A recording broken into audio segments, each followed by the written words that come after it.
Why are you here talking to us today? I'm in here for first-degree murder.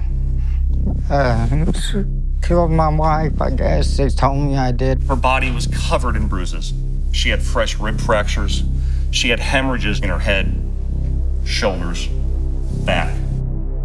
What would make you grab her by the hair, by your own admission, drag her through the trailer, and hurl her through a closet door? I don't remember doing that, sir. You gotta understand. Because you told the police that. Yeah, I know. Do you accept that you did that? No, I don't accept it because I don't think I done that. It's a man who's in love, who's in a tumultuous relationship, and who snaps. I put it on the beat out of her. I call the wife Sally. We have breaking news. A man from Ocala has been found guilty Guilty of first-degree murder in the beating death of his ex-wife, Lisa O'Rourke Jeffrey. He has no soul. He's absolute devil. There's nothing to him. Bo Pete Jeffrey's lawyer argued at trial that he struck his wife in the heat of passion, never intending to kill her.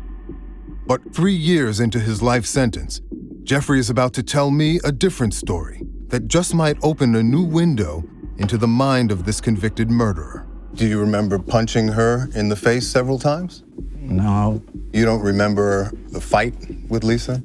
not at all, mister. Jeffrey claims he has no memory of the crime he committed in November 2018, or of his detailed confessions to police a month later, because, he says, he simply blacked out. If you were me, would you believe you?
From the soft, sandy shoreline of the Sunshine State, it's hard to imagine anything but bliss.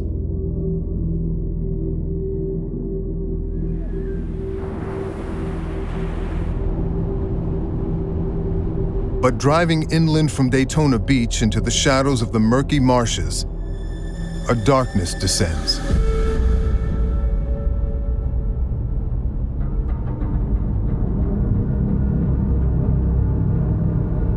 I'm meeting a killer here at the Tomoka Correctional Institution. Bo Pete Jeffrey is serving a life sentence for brutally beating his ex-wife to death in his Florida trailer home.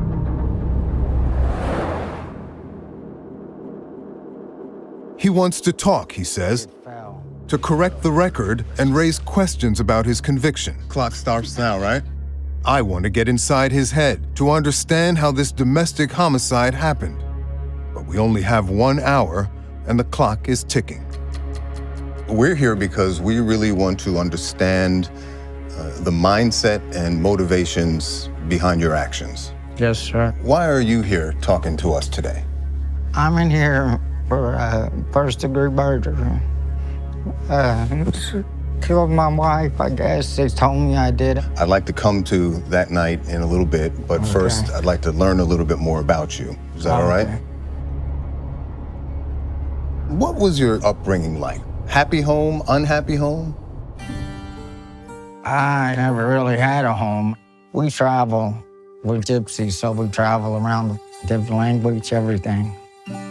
Jeffrey descends from a long line of Romany or so-called gypsy travelers and a hard-scrabble nomadic lifestyle. Where does the name Bo Pete come from? My dad was the only one could read. The only book he could read was the story Little Bo Peep lost her sheep. So when I was born, they named me Bo Pete. I see. Because they nicknamed my daddy Bo Pete when he was a little boy. So he was Big Bo Pete and I was Little Bo Pete. And you were Lil Bo Pete. Right. You mentioned to the court and the investigators that you are unable to write. I dropped out of school in the 5th grade. So you never learned to read or write? No, sir, I'm going to education here. Let me ask you this, Pete. When did the drinking start? I've been drinking all my life. Saying is, he used to give us beer in our bottles. Seriously? Yeah, When you were young children? babies. You had, over the course of your life, at least 5 DUIs, right? I had probably, but yeah, I've had quite a few DUIs. And you've had a bit of other previous trouble with the law, right? Yeah, There was an aggravated assault when you were 19 that was dropped, right? I don't remember that Remember one. that? Criminal trespass in 2002. Was that your ex-wife's? Yeah, Did you get mad and kick in the closet door? Karen was out there. But what about you? Did you get mad and kick in the door? Oh, I don't harm my stuff. I don't. Okay. There were probation violations. There were swindling charges. Yeah, that's what I went to prison for. 5 years, and you got out in 2010. Yes, sir. That's a fair amount of criminal activity. Yeah. Are you someone who's criminally minded? No, I would just say all of those things there is sort of what I do for a living. Charging people for not doing enough work for what you charge them for. Right. It's called theft by deception. Traveling scammers preying on unsuspecting Floridians. They do shoddy work or incomplete work or no work at all. I just hope nobody else lets these people come in and scam them like they did me. Jeffrey was brought up in the asphalt paving business, a trade he says was handed down in his traveling community. We was raised in laying asphalt driveways. It's what we did all of our lives. So I got a truck when I was 13 years old in Waco, Texas, and I've been knocking on doors ever since. But his business model was swindling elderly homeowners, a felony crime that sent him to prison. And then, a couple years after you got out, you met Lisa, right? Tell me about her, Pete. What was she like? What was her personality, her looks? Lisa was my dream woman, I'll put it that way. Your dream woman. Just the way she talked, she was cheerful, and she was raised the way I did, raised in asphalt. We was like we was married all of our lives and known one another all of our life. Did you love Lisa or did you hate her? I love Lisa to the day, sir. Because you told the police, I was actually waiting for Lisa to die of natural causes because I hated her that bad.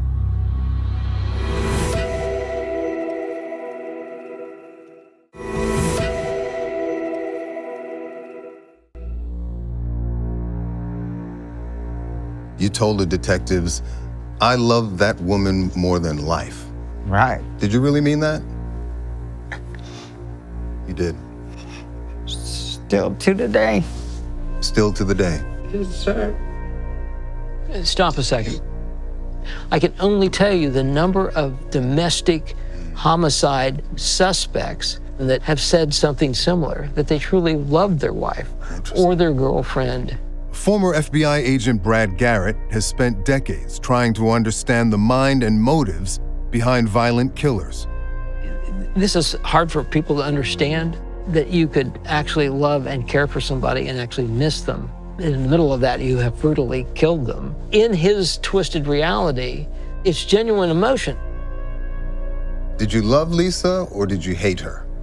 I love Lisa to the day, sir. Because you told the police, I was actually waiting for Lisa to die of natural causes. I was actually waiting on Lisa to die of natural causes, because in reality, I hated her that bad. I hated her that bad, but not enough to kill her. I don't remember none of that. Hello. Mr. Boo? Yes, sir. Deputy Batts, Marion County Sheriff's Office. How are you? I'm okay. Are you home? No. Okay, do you have a few minutes to talk to me? Yes. Trying to talk to you about your missing wife. When Lisa's family failed to make contact with her in the weeks following her birthday, Deputy Calvin Batts began to search for the missing woman. It came in as a citizen's assist call from Miss Lisa's aunt. She was honest with me. She explained that Lisa had some troubles in her life and was known to disappear for a day or two max, but would always return her phone calls, would always get back in touch with her.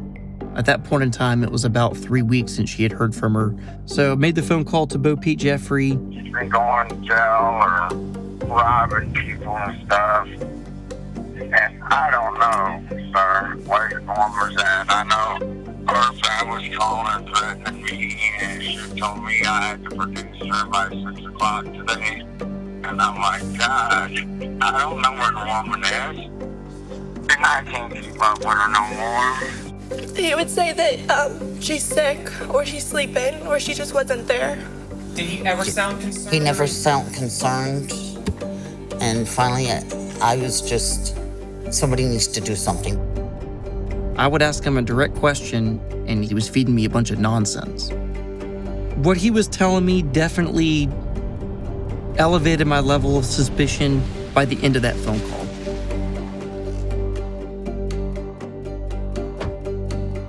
Bat's investigation quickly led police to this trailer park and to this pristine trailer home where the couple lived together. So a lot of things have obviously changed over the past 6 years. These two campers here, they're still the same. That's funny. But this is exactly where everything took place. His camper, it was just completely elaborate as compared to the rest of the campers and the homes that are around here.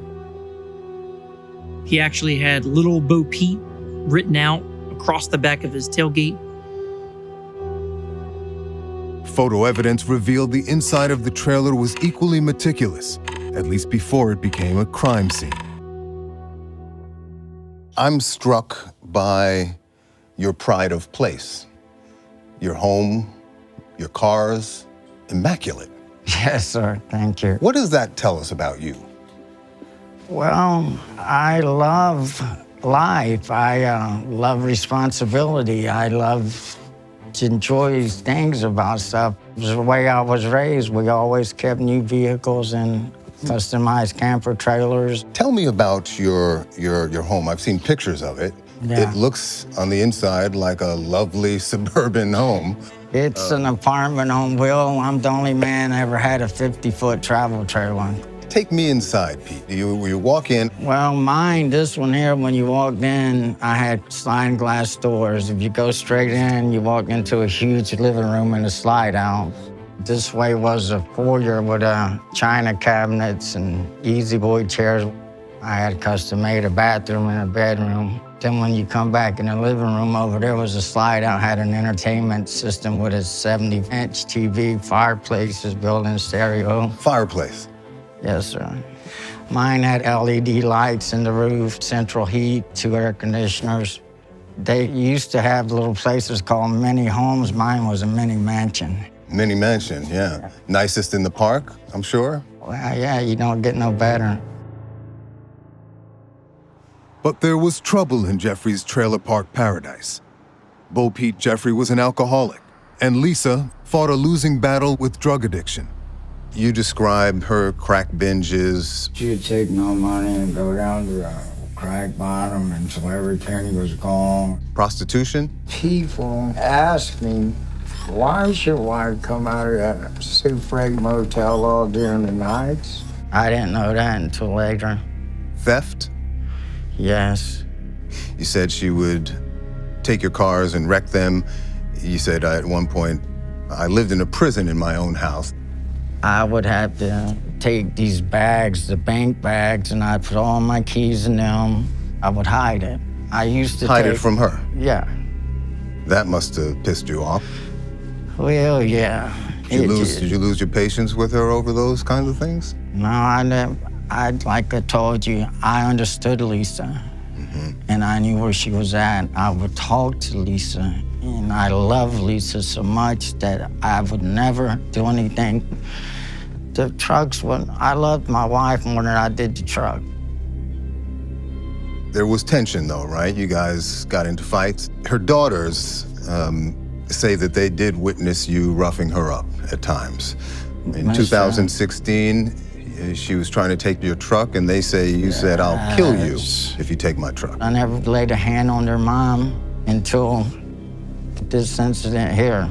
Crystal Collins says that she showed up in Indiana with a broken nose and a horseshoe imprinted in her forehead. Cat ones, some good ones. From a ring that you used to wear. I used to wear rings on all my fingers, and mister, if I'd have hit somebody with my hand, first of all, the prayer hands would have got you first. Then the $5 gold piece and the horseshoe ring wouldn't have did nothing to you because it was just a little bitty thin horseshoe. So where that one come from, I'd like to know. This is a man with chronic, long-standing alcohol abuse, and he seems to be a mean drunk. Dr. Robert Hanlon is a forensic neuropsychologist who analyzes violent criminal offenders, including domestic murderers.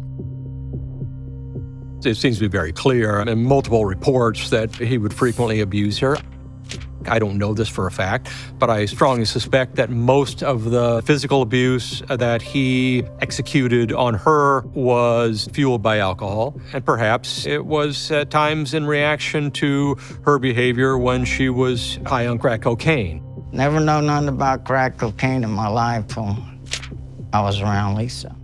They're both chronic substance abusers. It's a huge factor in the relationship between him and her.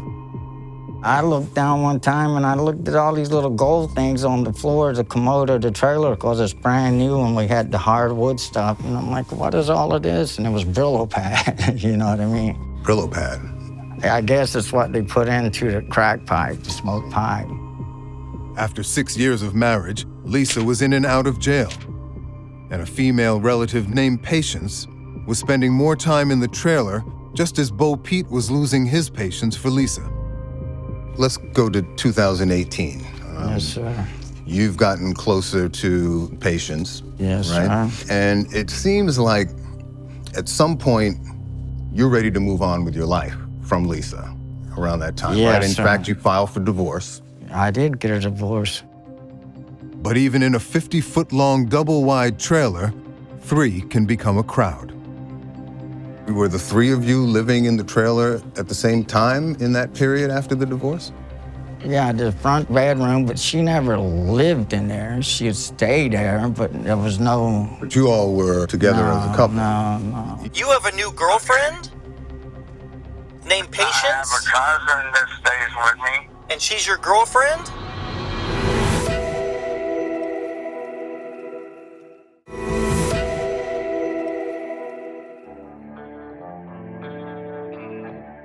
November 5th, 2018 was Lisa Jeffries' 48th birthday. It was also her last night alive. Mr. Jeffrey, tell me what happened that night in as much detail as you can remember. It was her birthday, right? It was her birthday. There was a little oyster bar on 27, so I had been drinking pretty good. At a nearby bar, Lisa and Bo Pete Jeffries celebrated with karaoke and friends. And heavy drinking. You were on White Russians that night. Right. How many do you think you drank? I drank 30, 40, and I was also drinking Fireballs. I was drinking, but I wasn't eating. And the woman was making the White Russians with the chocolate and the Kahlua right in front of us and shaking them up. And this might sound like a lie, but that's when they pulled my cord, and I couldn't tell you after that until I woke up in the county jail in Marion County on December 8th. Jeffrey now claims that for an entire month after the crime, his memory is completely blacked out, including his confessions to police. But as police pieced together their investigation, Jeffrey's mindset and motives came into focus. I just kept following up on this case, heading out there, talking to as many different neighbors as I could. How you doing, sir? Deputy Batts. How you doing? Good, sir. You stay right here? Yeah. What's going Trying to get in contact with your neighbor, Bo Pete here, but can't seem to get a hold of him. When's the last time y'all saw him? He ain't inside dead, is he? No, he's not inside dead. I talked to him on the phone the other day. Oh, okay. Y'all seen his wife? His actual wife. Oh, the one that's sick? Y'all seen her in a while? I haven't seen her. When you arrived there at lot 808, was anybody else there at this camper? Yes, there was somebody else there. There was a Miss Patience. Remember her last name? Burton, is that right? You have a new girlfriend? Named Patience? I have a cousin that stays with me. And she's your girlfriend? She's your friend. Okay, so how long has she been living with you? Well, me and her's been together since May the 3rd. But your wife has been back at the house living with y'all. I mean, are you and your cousin in a sexual relationship? No, she wouldn't allow that to happen. All right, so you and your cousin are not together. Not as a husband and wife. What about as a boyfriend and girlfriend? Me?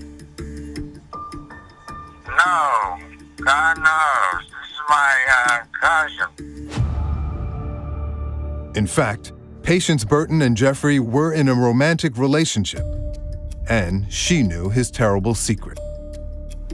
Patience come over to help me about a week later, and she kept saying there's a weird smell coming from up there. And I said, you want to know the truth? It's Lisa's body. He said, you gotta do something with this. And I said, I don't know what to. Then, almost a month after the murder, police confronted Patience Burton at the trailer. When she saw law enforcement presence, she got extremely startled very quickly. We, explained to her why we were here, who we were looking for. We explained to her we kind of knew who she was at that point in time. One day later, Burton opened the trailer to the police investigators, who zeroed in on this cabinet under a bed. When I first opened the doors, I then started to smell like a faint odor of decomposition. We started to remove some of the items from underneath the bed. As we did, the odor became a lot stronger. And then there was a black tarp type object underneath the bed that when I pulled on it, it was very heavy and it appeared there was something wrapped inside. And was the body of Lisa Jeffrey located in that storage compartment underneath the bed? Yes, ma'am.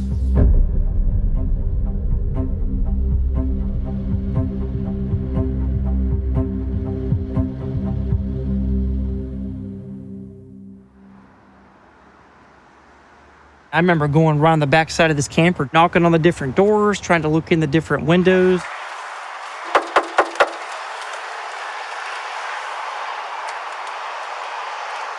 It's tragic to think that she was right here the whole time.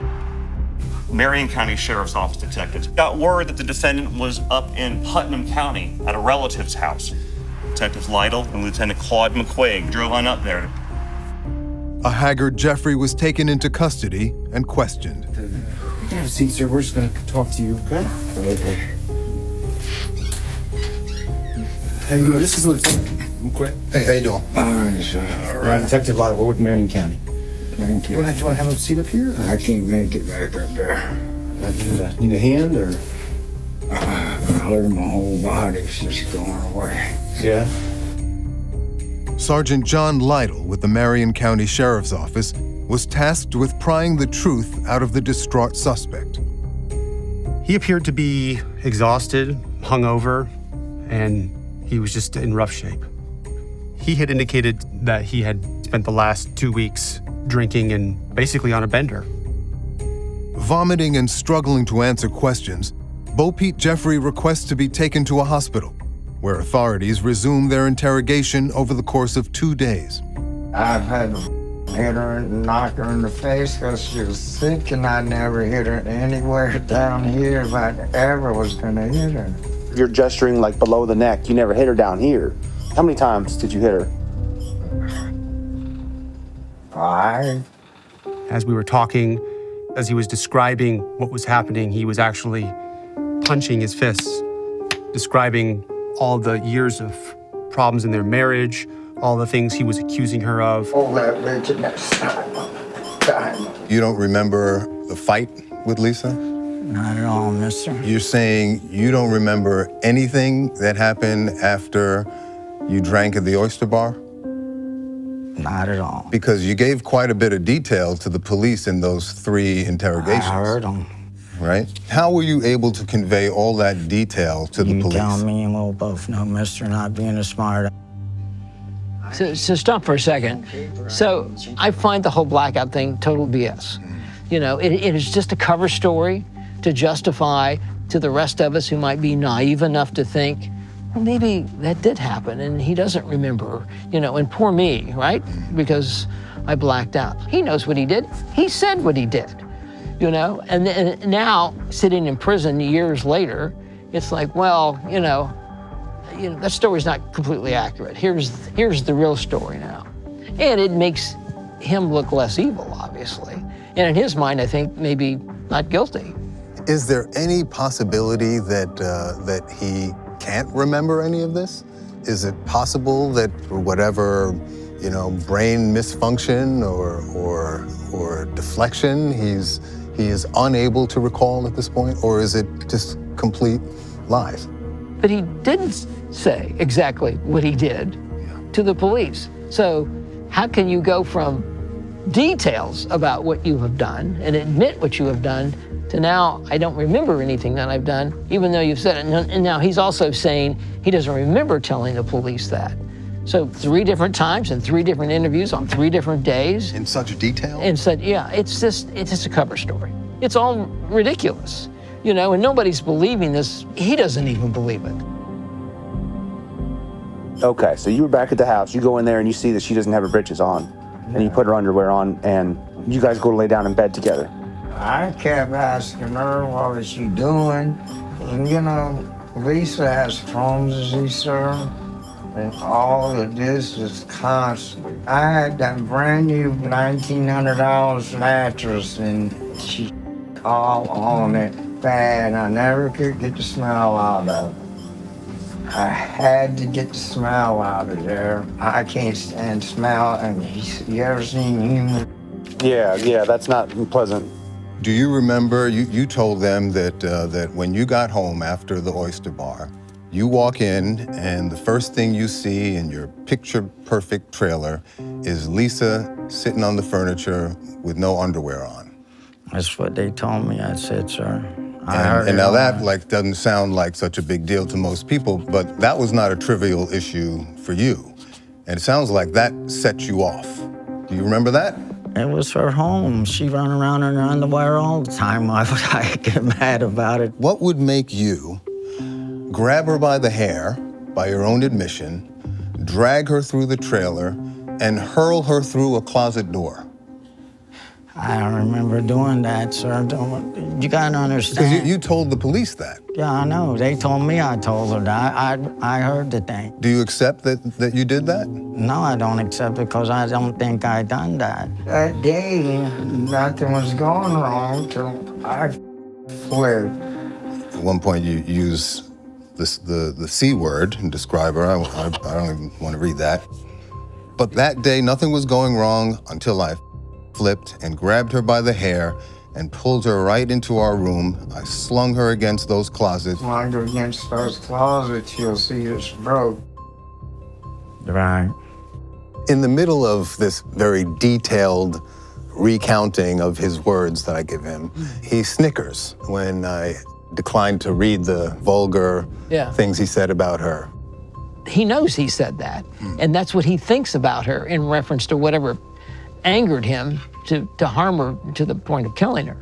So that's what I think. It's like, well, she is that. She is the C word. It's like he flashed back to the day of when it was going on and the reason that he did in his mind what he did. So that is a tell. That is a tell in my view. I call it one salad. So I put it on the beat out of her. Yes, sir, I meant to knock it out of her. Real self, her up in the face. I can remember the next morning her face was so swollen bad, like a pumpkin. You said to the police that the attack took place over 3 or 4 hours. It's a good one too, mister. Well, that's your words. This was going on for 3 or 4 hours at night, and it was an all-night little thing. Don't you think somebody could have heard her scream? That's one of the best ones I've heard yet. There's no way that you could have beat somebody 4 or 5 hours or did anything in a camper in a campground for 4 or 5 hours. And you're telling me that you don't remember any of it, and that whatever you said to the police, you don't accept that it's the truth. Correct. Very likely. This man knows what alcoholic blackouts are like. He has experienced them before. But the fact of the matter is, he provided a detailed account of the crime when he was interrogated by the police. It makes no sense from a psychological perspective. It makes no sense from a neuropsychological perspective. It's just not credible.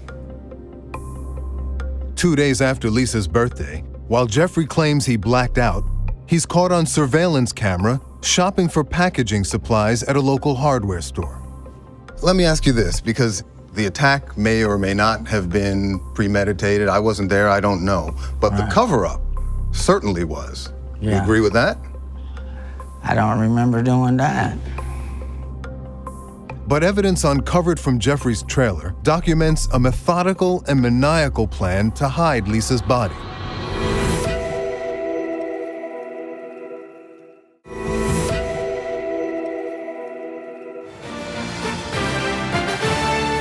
Welcome back to Court TV, live on our continuing coverage of the state of Florida versus Bo Pete Jeffrey, on trial for beating his wife to death and hiding her body in his trailer. On July 21, 2021, Bo Pete Jeffrey was put on trial in Marion County, Florida, for the murder of his ex-wife, Lisa Jeffrey. We're going to get started with our trial at this time. Over the course of 3 days, 12 jurors listened to the prosecution and defense deliver their case. Everything this man did was intentional to kill Lisa Jeffrey. He doesn't really know what happened. His wife's dead. He's scared.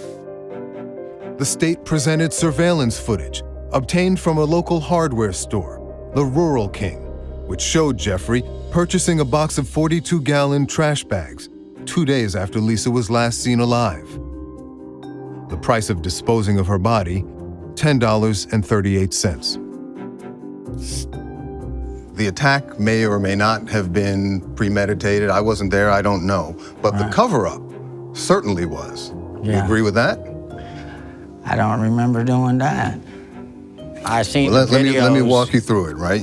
That morning of the 7th, you're there. That's you, right? At the Rural King? Yeah. That's you. You're buying stuff. Then, as you describe it to the police, you lay her body out. You methodically wrap it with saran wrap and then garbage bags, and then put her in a sleeping bag, and then in a duffel bag, and then you unscrew the platform underneath the mattress and you stuff the body in there. Yes, sir. Right? You don't remember any of that, Pete?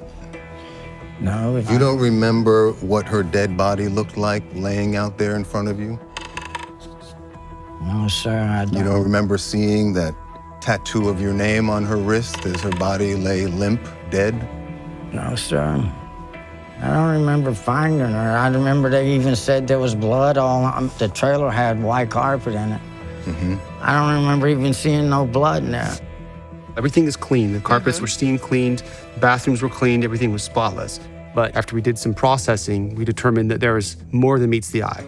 There was blood on the fireplace, there was blood on the walls, there was blood on the table, there was blood throughout the house. So it was clear that a very gruesome, violent murder happened inside this trailer. You can see that there's so much hemorrhage that's present throughout her tissues that was no longer getting to her vital organs. She died as a result of multiple blunt force injuries. Do you accept now that you did wrap her up and stuff her in that cabinet?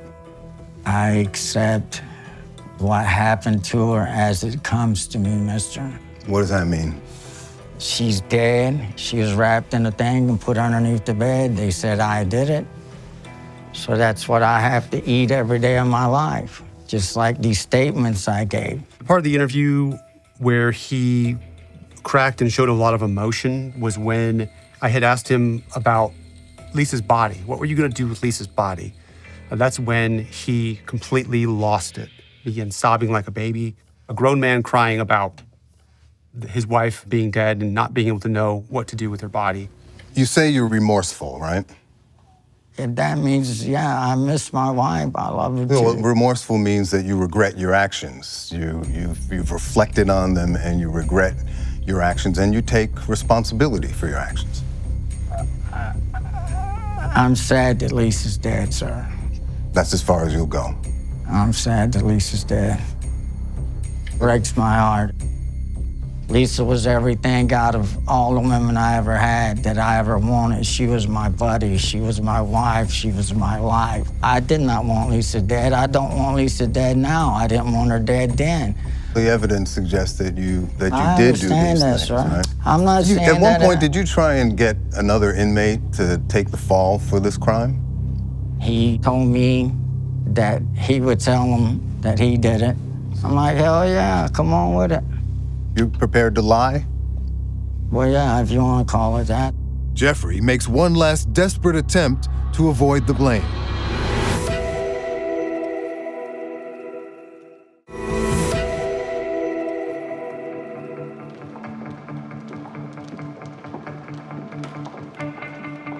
After over 4.5 hours, this jury then did come back with a verdict in the case of Florida versus Bo Pete Jeffrey. On the record, State of Florida versus Bo Pete Jeffrey. Mr. Jeffrey, a jury of your peers having found you guilty of the crime of murder in the first degree, I'm ordering that you serve a sentence of life imprisonment with the Department of Corrections. As for Patience Burton, she would plead guilty to giving law enforcement false information. Her sentence ultimately deferred. There were some issues with how she was helping this defendant during the concealment of the victim's body. The victim's family feeling like she should be held accountable for much more. You too. Ma'am. Just give it the middle finger. Go. He's crying over a man that killed an innocent woman and she gets to walk away. My mother's never going to speak to her again.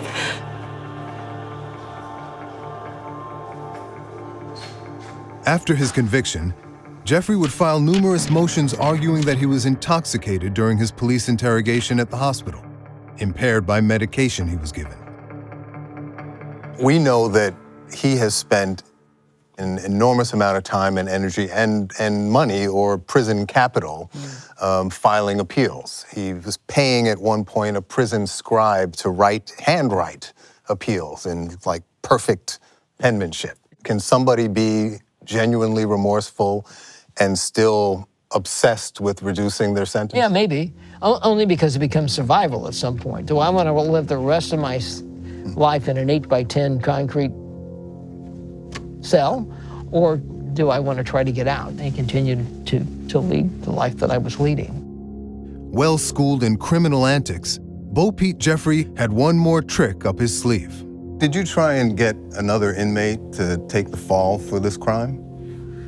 He had solicited the assistance of a cellmate of his to falsely confess to his crime. I learned about this ruse through listening to his jail phone calls. Hello, this is a free call from an inmate at Marion County Jail. Bo Pete Jeffrey. He was speaking a language called Anglo-Romany, essentially a dead language, speaking with family members and friends from the outside, using Anglo-Romany as a way of tricking law enforcement so that we wouldn't know what he was talking about. Trying to find the Juma rocker that it might be pushed from Andy to Lelao. But I told you, I don't want you pinning anything about Vonda to the Morse, okay? That guy wanted food, and he told me, yeah, you could say something like that, right? And you went along with that? Yes. He says you initiated it, but either way, if you were prepared to take responsibility, if you were truly remorseful, why would you try and get someone else to take the fall? In life, and you looking at life in a prison without parole. Nobody, I tell people this every day in their life, there's nobody in this world can understand what it feels like to be in prison for first-degree premeditated murder, knowing you'll never get out for something that you would Stop for a second. So he's going to basically do anything he can to possibly reduce that life sentence. It's all about control and perception that he's now maybe getting over on you. Even though that doesn't work, Right. but In his mind. yes. So you were prepared to craft a conspiracy, even if it wasn't true? You prepared to lie? Well, yeah, if you want to call it that. I'm not in here to deny nothing. I tell the truth about everything. Put in the request form to talk to a detective. But you don't think we should put some money on there right now? Because it don't want to look like we're buying it, right? Christopher come to me and told me that he would tell him that he did it. So for food, I'm like, hell yeah, come on with it. What do you make of his body language here? He's still crossing the arms, but his posture is a little more erect, and he's now dripping with contempt at me. Right. He's now energized because he's like, well, wait a minute, this guy basically is not buying my stuff, right? And I'm mad because this is what happens. When you don't buy their stuff, they get angry. But the point being, he doesn't like this. You know, the arms are folded and like, this was supposed to go a different way and you were supposed to feel sorry for me and support me, and you're not doing that. At some point during your conversations with the defendant, did he tell you to stop looking for her? Yes. What did he say? He said, don't bother looking for her. Or don't worry about her no more. She's not coming back. If you were me, would you believe you? If you was me, you would understand what I'm trying to say to you. You're gonna have your own point of view of me. He's gonna have, and he's gonna have.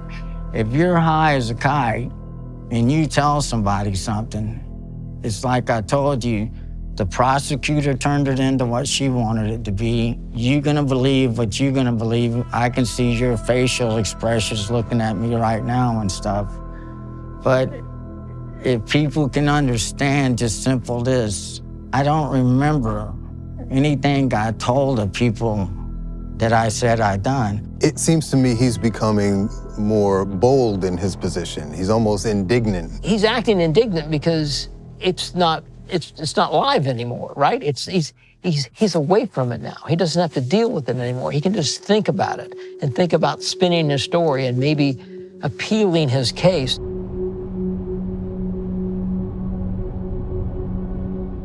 The interview ends when the clock runs out. Bo Pete Jeffrey had no intention of letting any truth out or me any further in to the murky backwaters of his mind. So I leave this killer much the way I found him, lost in denial and lapsed memory of a woman whose life he took. What's most tragic about this case is that Lisa was a mom, a sister, a loved family member, a wife, a member of our community, and that she did not deserve what happened to her.